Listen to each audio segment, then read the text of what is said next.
Hi guys, I'm Naya. So for today's daily devotional, I'm thinking we can do something a little different because it's Sunday. So I'm going to be reading out an email with the sermon recap, but since it was winter break, they took like a break for like a week. So there's no email for last week, but there was an email for like the week of like Christmas.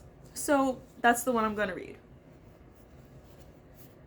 So they were talking about 1 Corinthians 1:26-31. And they said, in a world obsessed with image, where influencers sell a brand and everyone else protects a reputation, we often believe the most important thing about us is how admired, accepted, or respected we appear. We avoid anything that threatens our image, even in our faith. Praying in public, singing boldly, speaking truth to our friends. But Christmas confronts all of that. The Son of God did the exact opposite of image management. He emptied himself, stepped down from his throne, entered a manger, lived in poverty, suffered rejection, and died a shameful death. All willingly, all gladly, for us.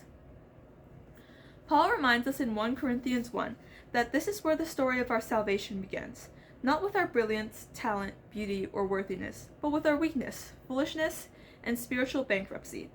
God chose the unimpressive, the broken, and the unqualified so that no one could boast in themselves. And in choosing us, he proves something astonishing, that he is not ashamed of our weakness, but delights to make his power known through it. Our failures, flaws, and limits do not diminish his love.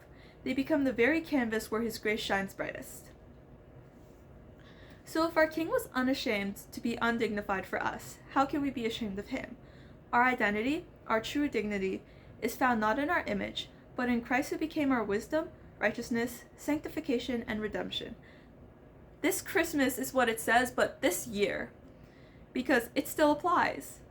Let's live boldly and humbly in that freedom, to boast in the Lord, to worship without fear, and to live unashamed of the one who was unashamed of us.